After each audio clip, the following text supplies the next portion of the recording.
Now, the greatest radio shows of all time. Suspense. The Shadow Node. Washington calling David Harding, counter spy. Classic radio theater. The Great Gildersleeve. Fibber McGee and Molly. Dragnet. Gunsmoke. The Lone Ranger. Now, step back into our time machine with your host, Wyatt Cox. Good evening, friends of the Inner Sanctum. An episode of the Equitable Life Insurance Society program, This Is Your FBI. The program, the official broadcast of the Federal Bureau of Investigation, as it was broadcast November 14th, 1952. Riverdale is a wide open city. The Equitable Life Assurance Society presents This Is Your FBI.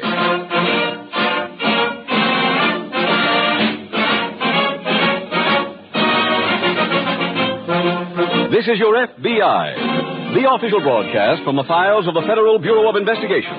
Presented transcribed as a public service by the Equitable Life Assurance Society of the United States and the Equitable Society's representative in your community.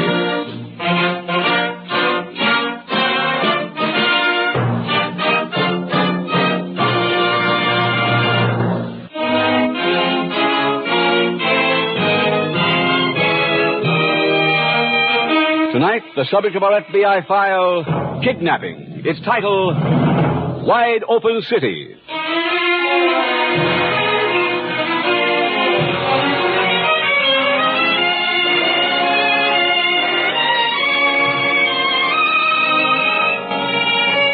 America has always been a growing land, an expanding nation pushing toward tomorrow. At this moment, new communities are springing up like gawky adolescents, full-grown before they are hardly aware of it. A sudden oil strike, a giant engineering project, a rich mineral discovery, or a huge industrial development may produce a sudden flow of population and create an overnight metropolis. But too often criminals and racketeers, lured by easy money and the instability of rapidly developing communities, are among the first arrivals at modern frontier towns. Your Federal Bureau of Investigation is always alert to this potential danger and always ready to cooperate with hard-pressed local authorities in matters of mutual interest. The case you are about to hear is a good example of the struggle which sometimes takes place at the 20th century frontier.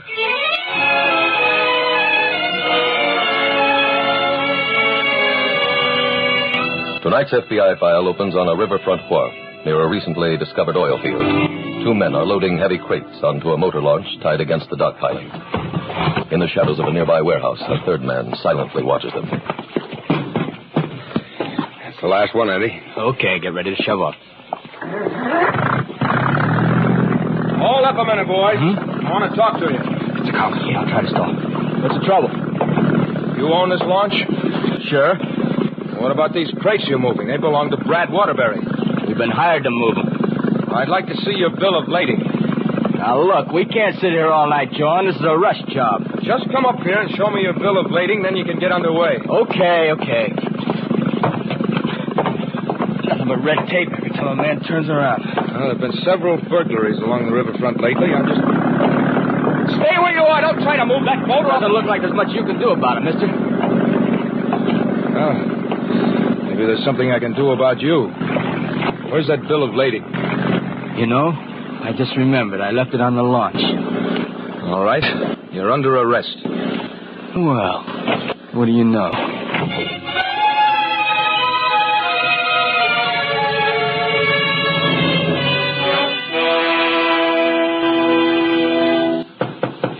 Come in.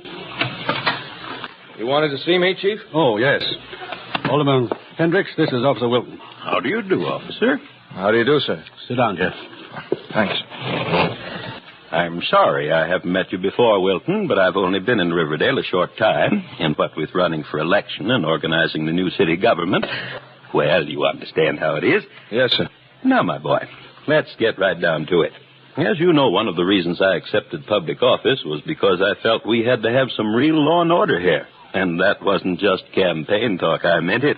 A boom town like this can get out of hand if somebody doesn't watch it right from the beginning. Well, I'd say Riverdale has already gotten out of hand, Mr. Hendricks. Oh, I know, but that doesn't give us any excuse to go overboard. Overboard? I'm talking about that man you arrested on the dock the other night. Eddie Williams? Yes, I believe that's his name. You should have used a little more discretion. Well, he's one of those wharf thieves who've been operating here for the last few months. I'm positive of it, sir. Well, I'm just as anxious to see those robberies stopped as you are, but Williams is employed by the River Freight Company. He was engaged in a legitimate shipping operation when you arrested him. Well, those crates contain stolen drilling equipment. Brad Waterbury identified them as his property, swore out a complaint. Jeff. Yes, Chief. Waterbury came in to see me this morning. He says he was mistaken. I'm going to have to turn Williams loose. And that means he could bring suit for false arrest. I'll have a talk with him. I hope I can persuade him to forget it, but you see how serious this could have been, Wilton. Yes, sir. Yes. Well, I've got to be going. I'm making a speech at the luncheon club. Nice to have met you, Wilton. So long, Chief. Well, there it is, Chief. I don't want your badge, Jeff. Put it back on. Do you believe I was wrong about that Williams guy? I don't know what to believe anymore. But I need you on the force. I've got 8 men, 8 cops in a city of 20,000. You were a cop before the oil strike. You know what's happened here. Sure. The whole town's gone rotten. It's wide open. Gambling in half the bars, 8 or 10 robberies a week. Every cheap hoodlum in the state has moved in on us. That's why you can't quit me now. What good am I to you? Or the other cops either. Every time we make an arrest, somebody puts up bail and the suspect skips town. Or if he should come to trial, he has a tight alibi and our witnesses get forgetful, like Brad Waterbury. I know it looks pretty hopeless, but sooner or later we'll get things back to normal. How? Somebody's giving these crooks protection, fixing it so we can't lay a finger on them. Even our fancy new alderman seems to take orders. Hendricks just happened to be here when Waterbury came in to see me. Yeah, quite a coincidence. Stick it out a little bit longer, Jeff. We'll get a break. We'll find out who's behind all this. Okay. You know I can't quit, Chief. I don't know how to do anything else except be a cop. But I'll tell you one thing. I'm going to have a little talk with Brad Waterbury anyway.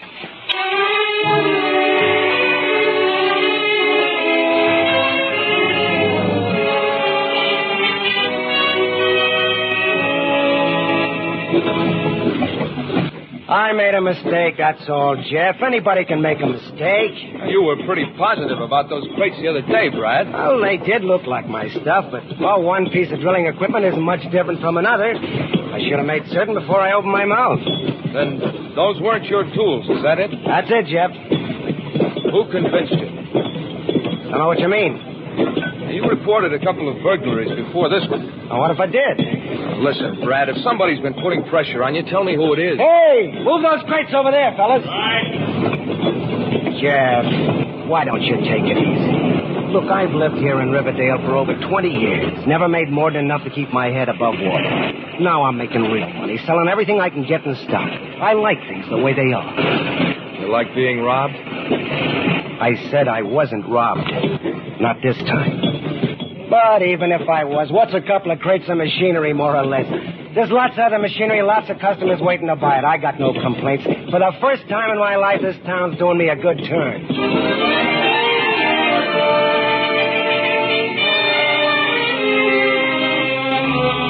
Eight days later, at a nearby FBI field office, Officer Wilton is talking with Supervisor Dennis Logan and Special Agent Jim Taylor. That's the situation as I see it, Mr. Logan. I'm not sure who's behind these rackets in Riverdale, but somebody's getting a lot of protection. From what you tell me, Chief Douglas isn't involved. No, sir. I'd stake my life on the chief. He hates what's been going on as much as I do, but his hands are tied. We've always found that the vast majority of police officials are honest and efficient. How much do you know about this Alderman Hendricks? Not much. Came to Riverdale right after the first gusher was brought in. Made a lot of friends, got himself elected to office. Wilton, I wish we could help you. We've been getting reports on Riverdale for the last 6 months. But whoever's running things there has been smart enough to avoid federal law violations. I think I may have found an FBI angle. At least I hope so. Oh, what is it? Well, I've been spending my off-duty hours watching Eddie Williams since he was released from jail. He and an ex-convict named Steve Burgess are running a small river freight business. Could be a front for moving stolen property. That's what I figured, too. Well, anyway, I've seen them load stuff into boats and head downriver. And they don't come back till the next day. And the state line's only a few miles downstream. Is that what you're driving at? Yes, sir. You have any evidence that they carried stolen goods over the state line? Well, no, sir. Not real evidence. Mm-hmm. This isn't enough to bring you into the case? No, I'm afraid not. We have to be certain that the matter's within our jurisdiction. I guess I was a little too anxious. Oh, you were absolutely right in telling us what you found out, but until there's a definite federal violation... Yes, well, maybe if I dog Williams a little harder, he'll get nervous and make a slip. I figure whoever's been protecting him is behind all the other rackets in Riverdale. Mm-hmm. Frequently works out that way. But don't take too many chances. Don't worry about me. Thanks for listening, Mr. Logan. Mr. Taylor.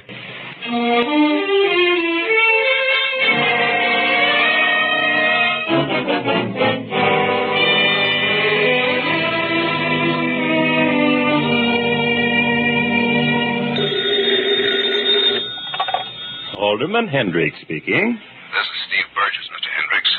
I've got a little business problem I'd like to talk over if you've got a minute. Well, what is it? That fellow you had a little conversation with last Monday.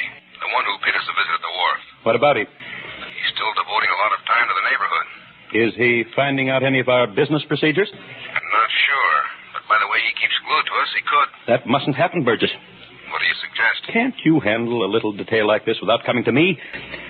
You say the person in question spends his evenings on the wharf? That's right. Well? Okay, Mr. Hendricks.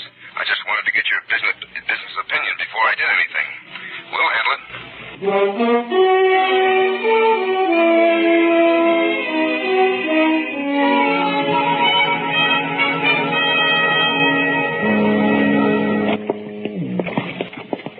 Is he still following us? I think so. Yeah, here he comes. Anybody else on the pier? No, I don't see anybody. Okay, I'll hide in this doorway. You lead him on until he comes up even with me. All right.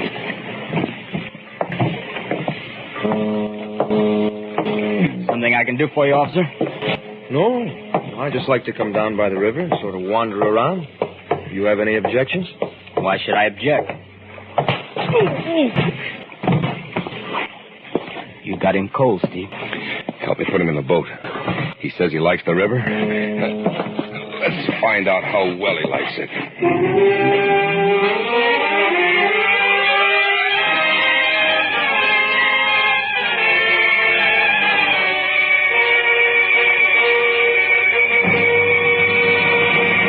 We will return in just a moment to tonight's exciting case from the official files of your FBI. November 14th, 1952, this is your FBI on Classic Radio Theater with Wyatt Cox. Now on Classic Radio Theater with Wyatt Cox, more of This Is Your FBI, November 14th, 1952.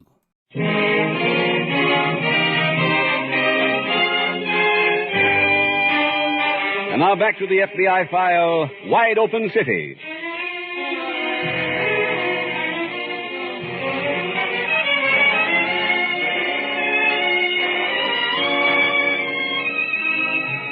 In numerous communities, law enforcement agencies are hopelessly understaffed. The case you are hearing clearly shows the demoralizing results of such a situation. But even in old and well-established cities and towns, police forces are sometimes not large enough to meet minimum requirements. There is no money saved by ineffective law enforcement. The price of crime is many times higher than the cost of the most effective police force, and you always pay the bill. Real crime prevention is the greatest economy any community can undertake. So don't wait until an outbreak of lawlessness or racketeering causes you to insist on greater protection. Insist on it now. All law enforcement agencies are working for you. See to it that they have the staff to do their job.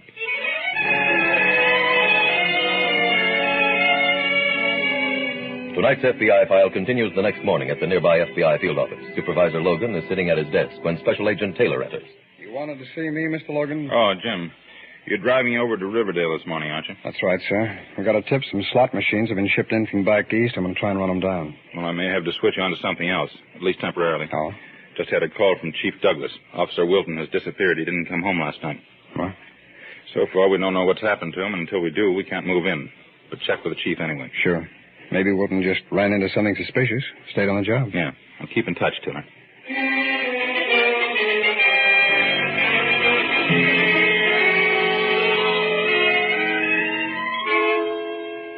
Gentlemen, I'm not going to waste my time telling you what a mess you've made of things. What's wrong, Mr. Hendricks? Wilton, that's what's wrong. You gave me the okay? I didn't think you'd be foolish enough to take him across the state line. What difference does it make where we bumped him off? He isn't dead. What? We put a couple of slugs in him and dumped him overboard. I tell you, he's still alive. They just found his body. He managed to get ashore. If he recovers consciousness, you're through. Right. Oh, I can handle a small-town hick like Chief Douglas, but I can't handle the FBI in a kidnapping case. What should we do? Get out of town as fast as you can. Take the launch. Go down to Harbor City. They'll find us there, same as they would here. Not if you can keep out of sight for a couple of days. The Rio Paula is due to dock on Friday. Yeah, that's right. If you had any brains, you'd have thought of that yourselves. Well, go on, get moving.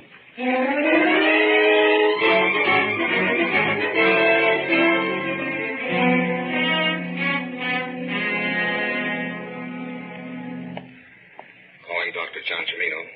Dr. Ciancimino, report to the front office, please. Orderly. Pardon me, I'm looking for Officer Wilton's room. Oh, he's still in surgery, sir. Oh? Well, is Chief Douglas around then? They told me he was here. Yes, sir. He's in the waiting room just around the corner there. Oh, thanks very much. Chief Douglas? Yes? My name is Taylor, FBI. How do you do? You've heard about Wilton, Mr. Taylor. Yes, sir. Your office informed me. I reported the details to our agent in charge. He assigned me to the case. Good. Tell me, how is he? It's a miracle he's alive at all. Well, he's not able to talk. The doctor says it may be hours, days. He doesn't know when. In the meantime, I'm afraid there's not much we can do. Well, he came to see us a couple of weeks ago by a man named Eddie Williams. Said he'd been following Williams and a friend of his trying to get some evidence on him. I don't know whether he told you this or not. He didn't have to. I knew Wilton well enough to be pretty sure that he wasn't going to drop a lead just because somebody put a little pressure on him. Well, then maybe we ought to start with Williams. Sounds like he's our best bet so far. I already sent a man down to the freight office to bring him in for questioning. Oh. He and his partner left town. Their boat's gone, and there's no sign of them. I see. I put out an alarm, but I don't think it'll do much good. Mm-hmm. What was the official name of their organization again? River Freight Company, Incorporated. Well, thanks, Chief. I'll check with you later.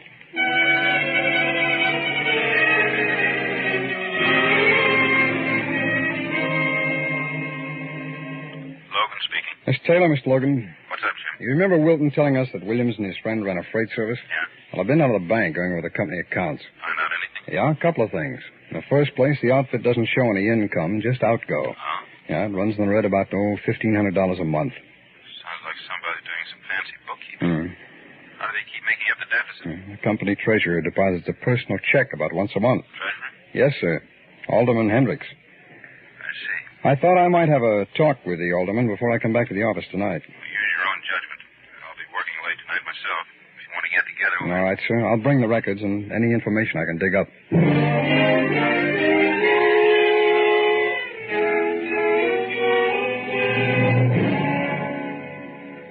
Won't you sit down, Mr. Taylor? Thank you.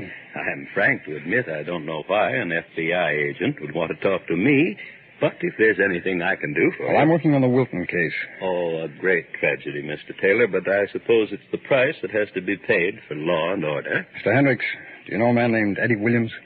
Why, yes. As a matter of fact, I do. Oh, you don't think he's involved in this vicious attack on Wilton, do you? Is there any reason why I should? No, of course not. At least no reason I know of. Was Williams a friend of yours? Certainly not an intimate friend. Oh, I think I know what you're driving at, Mr. Taylor. I imagine someone has told you that I interceded for Mr. Williams when he had a little difficulty with Officer Wilton a couple of weeks ago. But I'm a politician, and politicians do have obligations to their constituents. Do you know where Williams is now? At his place of business, I imagine. The freight office is closed. Williams and his partner have apparently left town. That's odd. Well, perhaps they're delivering a shipment somewhere. I'm sure they'll be back in a day or two. If they were planning to be gone for any length of time, they would have notified me. Oh? Yes. You see, I own an interest in a little concern. It isn't common knowledge, but I suppose you'd find out sooner or later anyway. Probably. It's just one of my numerous investments in Riverdale. A town as new as this needs capital. I've tried to supply my share. I see. Is your investment in the freight business profitable? Well, to be very honest, I haven't paid much attention. I suppose in the long run I make a few dollars, but in time I anticipate a very healthy profit. This city is growing, Mr. Taylor, by leaps and bounds. Well, thank you, Mr. Hendricks. I guess that's all for now.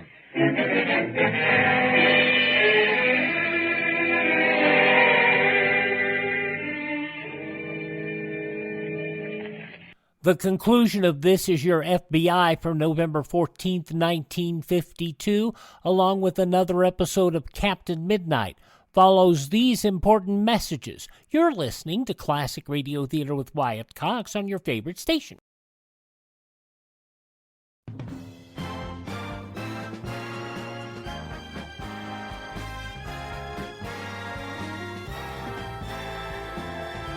Thank you for tuning in to Classic Radio Theater with Wyatt Cox. Now the conclusion of This Is Your FBI, November 14th, 1952, The Wide Open City.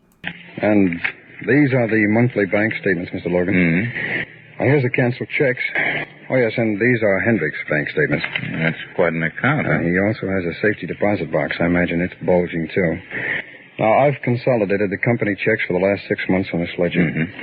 Except for local office expenses. Salary to Williams and Burgess, the main items are payment for diesel oil to the Harbor City Fuel Company. Looks like they've been buying oil about 3 times a month. Yes, sir. Amount would have supplied fuel for an equal number of trips between Riverdale and Harbor City.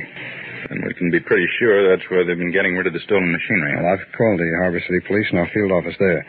They'll keep a lookout for Williams and Burgess. Good. They have any leads on stolen machine tools? No, sir, not a one. Suppose the tools have been shipped outside this country. They'd bring a bigger price somewhere else. That's right, sir, they would. Let's get over to the library. They have copies of the Harbor City Times. We can check ship movement reports.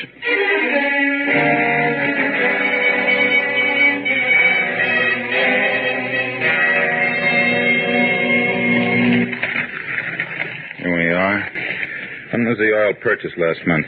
Well, the checks are dated the 7th, 19th, and the 30th. Oh, sorry. Let's see.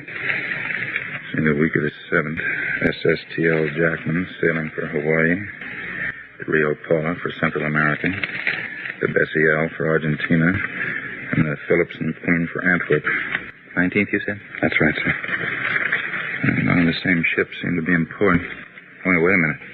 The Rio Paula. And the Rio Paula sailed again on the 31st. There's a shortage of machine tools in Central America right now and an oil strike.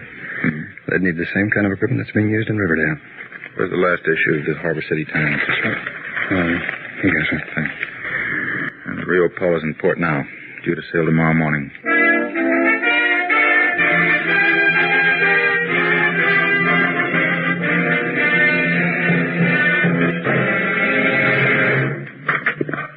Down here, Chief Douglas. This officer said you wanted to see me, that he was supposed to bring me in. That's right, Mr. Hendricks. If you have something you want to talk about, why don't you telephone me? I'm not accustomed to being treated like some kind of a criminal. Won't you sit down, Mr. Hendricks?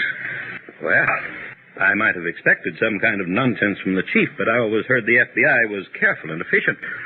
We try to be. Now, if you don't mind answering a few questions. See here, both of you. I don't know what this is about, but let me remind you, Chief, that I'm a person of some influence in this town, and if I were you, I'd start planning on being retired in the very near future. There may be some changes in the city administration, Hendricks, but I don't think the chief will be bothered. What are you talking about? There are 2 friends of yours in the next room making a statement. Friends of mine? Williams and Burgess. They were arrested last night aboard the Rio Paula. Oh. And the captain of the ship's been doing some talking, too. No, I wouldn't plan on running for re-election, Mr. Hendricks. You won't be able to do much campaigning.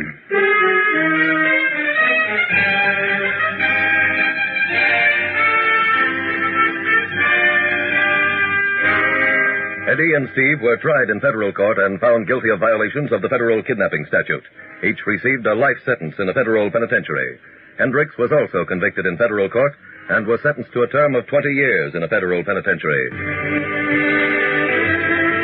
Tonight's case, based on the activities of a corrupt public official, shows how an entire community may sometimes fall under the control of a criminal in disguise. Fortunately, this is a rare occurrence. FBI files and investigations show that the vast majority of office holders, both elected and appointed, are honest, efficient, and loyal. They are men who devote their lives to the service of their fellow men. But the few exceptions to this rule are all the more despicable because they are a challenge to democratic government. Many people have the mistaken idea that in government there will always be graft and corruption. This is not true and need never be true. Exercise your privilege to vote. Vote wisely, and then maintain a continuing interest in the public servants you have elected. Elections are held at infrequent intervals, but men hold office 365 days a year. If one of them should prove derelict in his duty, it's up to you to do something about it.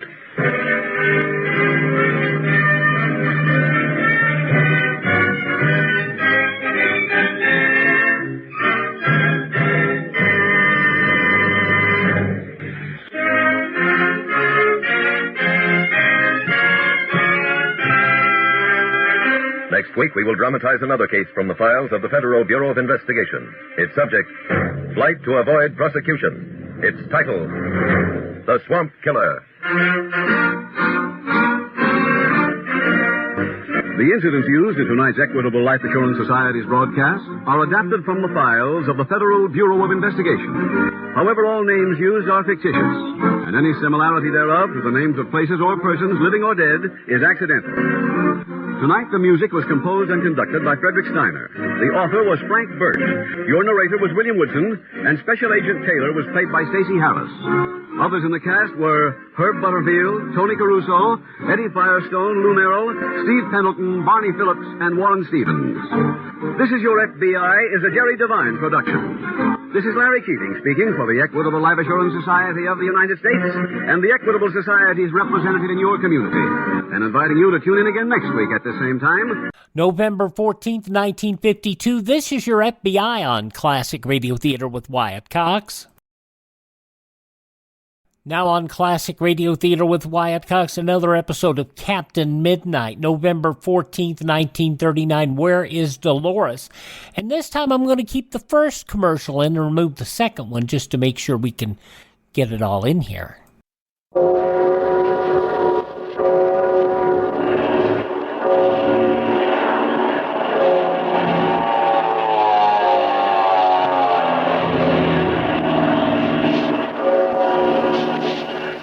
The Skelly Oil Company presents Captain Midnight.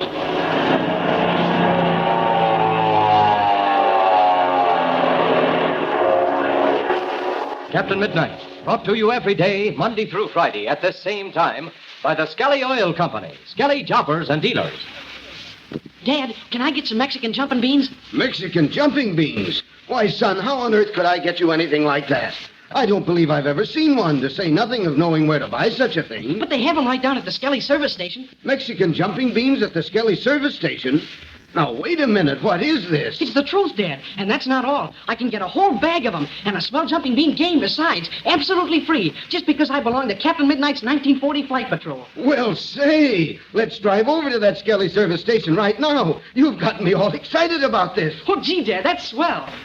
Yes, sir, you bet it's swell. And thousands upon thousands of Captain Midnight's friends, both young and old, are flocking into Skelly service stations to see those genuine imported Mexican jumping beans that are being given away absolutely free right now to members of the new 1940 Flight Patrol. Say, they're real live jumping beans, the funniest, strangest curiosities you ever saw. And each member gets several in a bag with the whole story of what makes them jump printed on the outside. But that's not all. You also get a fascinating game called Ringo Jumpo that can be played only with real Mexican jumping beans. A game you can't even buy anyplace. Yes, all this is free to friends of Chuck and Patsy who are members of Captain Midnight's new 1940 Flight Patrol. And now, here's how to get them. You just have Mother or Dad stop by your Skelly service station the next time you're out in the family car. Show your Skelly man that you're a member of the Flight Patrol, and he'll hand you that free bag of genuine Mexican jumping beans and that free Ringo Jumpo game without another word. You don't need any seals or box tops or even a penny for a stamp. You just speak to your friendly Skelly man, and you get both of these swell new gifts absolutely free. But remember, you'd better act pretty fast. Say, why not see your Skelly man tonight so you can show him to all your friends tomorrow morning? And now to Captain Midnight. The courageous Dolores Pareda succeeded in escaping from Ivan Shark by means of a secret door in the wall of the library in the old hacienda which Ivan Shark has stolen from her father. But the wily Ivan Shark found the hidden button which opens the door, and as our scene opens today, he and his chief lieutenant, Gardo, are following the footsteps of Senorita Pareda through the underground passageway with the help of an electric flashlight. Listen as Gardo whispers hoarsely to Ivan Shark. Well, Dolores got away, Chief, that's what. For the moment, perhaps, Gatto. But not for long. Yeah. Well, if you ask me, we wasted too much time trying to find the secret door. In the first place, Gatto, I did not ask you. I do not tolerate such remarks from my inferiors. If it had been left to your stupid intelligence, the hidden door would never have been found. And then how would you be looking for her? Okay, Chief. Have it your way. Look, we're coming into a larger room, Gatto. Let us stop a moment and examine this place. Yeah. I don't like it down here, Chief. It has a funny smell. It kind of chokes you. It is very unhealthy, Gatto. There is no ventilation to the place. It is quite possible injurious gases have gathered here. Yeah. Hey, look, Chief. That wall you got the flashlight on. There's another passageway there. And look, there's an old table and chairs. The dust on them must be an inch thick. This room, Gatto, we are now in, must have been a place of refuge for the women and children of the Pareda household. Yeah. Hey, there's some more doors, too, Chief, around the other walls. Yes, so I see. This is getting us nowhere, Gatto. We will continue to follow the footprints. Now then, let us proceed. Okay, Chief, I'm right behind you. Look, the footprints lead straight ahead without wavering. The Pareda girl must have known where she was going. Yeah. Hey, this place gives me the heebie-jeebies, Chief. The area, when it's so close, it makes me feel like Hey, look. What's this we're coming to? The passage narrows. And what's this I see? Hey, throw your light around, Chief. Let's look it over. Well, Gatto. This is interesting. Very interesting indeed. Yeah. Looks to me like a cave-in, Chief. A rock wall must have fell over. That's exactly what's happened, Gatto. And if I'm not mistaken, this cave-in has blocked the means of escape for Senorita Pareda. You think this passage did lead to the outside, huh, Chief? Yes, Gatto, I'm sure of it. I've been suspecting something like this ever since we came down here. Well, how did you know? By the condition of the air down here, I suspected a closed door or a blockade. I was right. Yeah. Well, hey, Chief. That being the case, this Dolores must still be in here. Certainly, Gatto. That is quite obvious. Yeah, well, where is she? Think maybe she's hiding in the dark. Wait. I will direct the beam of this light on the floor. Look. Yeah. Hey, Chief, that's funny. She walked back and forth here a few times. Yes. She was seeking a way to pass this cave-in which she did not know about. That is proved by the fact she came directly to this point and hesitated. Gosh. You sure got things figured out, Chief. Hey, listen. Chief, while we're standing here talking, why this Dolores will get away? Oh, no, Gatto. Senorita Pareda is caught. Caught in her own trap. Look again upon the floor. Yeah? You will observe that after she paced back and forth, seeking a way of escape, she turned back and departed in another direction. You see? Yeah, Chief, I see her trail. Come then, Gatto. We will follow it more quietly than ever. Speak only in the lowest whispers. The end of the trail may not be very far. Okay, Chief, lead the way. She has gone back into the larger room. There, you see? Now she turns to the right. Hey, Chief, this place gives me the jitters. Just like a child, Gatto. You're afraid of the dark. Hey, look, Chief, look ahead. Yes, I see, Gatto. There must be some kind of a light. Yeah, look. Hey, there's a door. So I see. Stop now and we will examine this. It's opened about halfway. There's a candlelight there inside, you see? Yes, and I see something else. Senorita Pareda kneeling on the floor. Yeah, she's looking at something. Well, what is it? She's kneeling in front of a chest. See? She's trying to open it. Listen, we can even hear her trying to get the key in the lock. It doesn't seem to work very well. Well, quick, Chief, we better grab her. Follow me and be quiet, Gatto. We will now show this young lady that she isn't so clever after all. Come quickly, Gatto. Leaving Ivan Shark and Gardo creeping stealthily toward Dolores Pareda, we change to another scene. Chuck Ramsey, you remember, accompanied by Patsy Donovan and Senor Pareda's nephew, Pablo, nicknamed Pebbles, are exploring the depths of the cave in which Patsy and her mother have taken refuge. They have come upon an underground river and are following along the rocky shore in the same direction the current flows. Gradually, they begin to hear a roaring noise. Listen as Pebbles speaks warningly. Excuse me, amigos, we must not go on. Gosh, Pebbles, this is getting more interesting all the time. Sure, Pebbles, we've got to investigate. Don't forget, Captain Midnight wants to find a way to escape from the crater in case of emergency. Okay, Pelsy Welsies, I will play the ball with you, but you put this in your pipe and smoke it. A bunch of what you call poor bozos won't stick their head in here and never come out. We're not poor bozos, and we'll be very careful, Pebbles.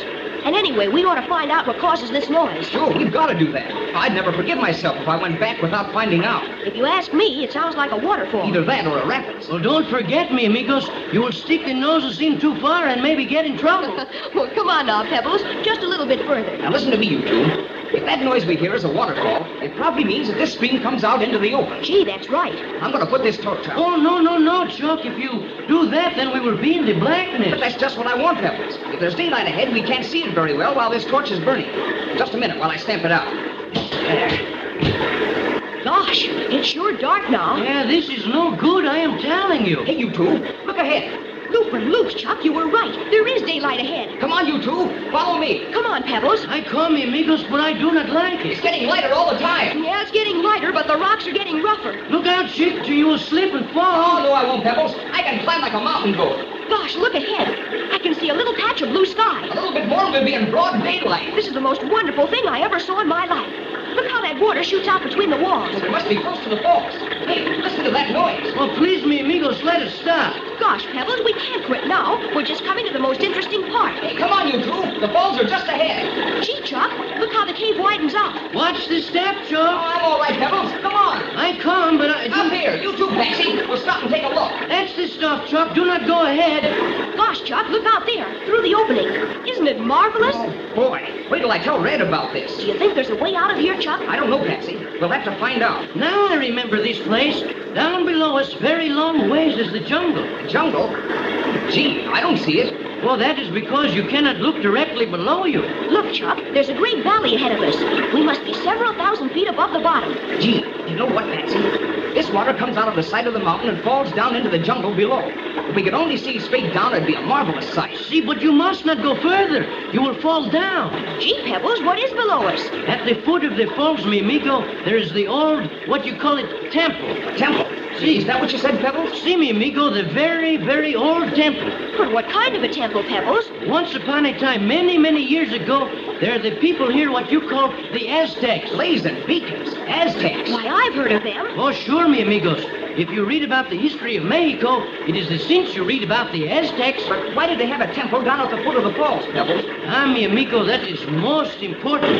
In front of the temple, there's the big altar. And on this altar, the priests, they make the sacrifice once a year. Jiminy crickets, Patsy. Listen to that. Hey, but come on, you two. Let's go ahead a little. Maybe we can get a look down and see the temple. Okay, come on. Well, please, mi amigos, the water is very close and the current, it's very swift. Now, we'll just go a little ways, Pebbles, and we'll go back. Oh, it's not wise.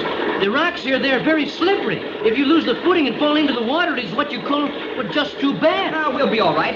Come on, Patsy. Okay, Chuck, I'm coming. Oh, we should have the rope to hold on to. Watch your step, Patsy. Look out, Patsy. You're slipping. Help me, Chuck. She's falling into the water. Patsy, grab my hand. Quick, Pebbles, help. Look out, Chuck, you're falling. There, Patsy, I have your hand. Never mind me. Grab Chuck. I'm falling. I can't hold anything. Help. Help. Chuck's in the water. The current is swift. He'll be carried over by the falls.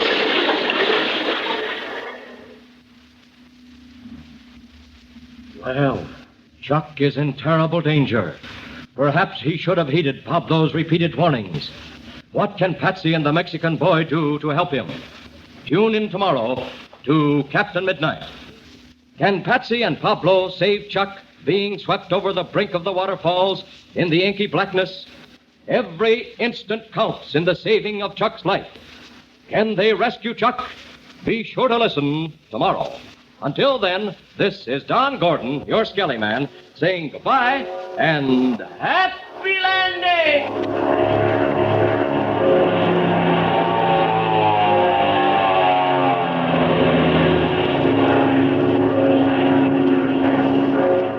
See what I mean? That opening commercial is just so long. And by the way, any offers you hear during Captain Midnight, probably not valid because this show goes back over 80 years. November 14th, 1939, Captain Midnight here on Classic Radio Theater with Wyatt Cox. We thank you for making us a part of your day. Thank the station, support their advertisers. We appreciate them so much. We appreciate Ted over at RadioMemories.com, who supplies us many of our shows. You can find shows there on cassette, CD, or flash drive for your computer. RadioMemories.com. Visit my webpage, classicradio.stream, where you stream our shows, learn more about classic radio collecting, see where our shows are available via podcast. You can contact me there, find our social media links, and you can buy me a coffee. Now, the Buy Me a Coffee money doesn't buy me coffee. I don't drink coffee. But the Buy Me a Coffee money helps us expand our classic radio theater collections, and it also helps us maintain our distribution channels. That's at classicradio.stream, the Buy Me a Coffee link. Want to thank Mark for sending us a couple of nice coffees to help that money. Thanks so much. Thank this station, support the advertisers, tell your friends the great radio shows are right here at this spot on the dial. Classic Radio Theater with Wyatt Cox on your favorite radio station.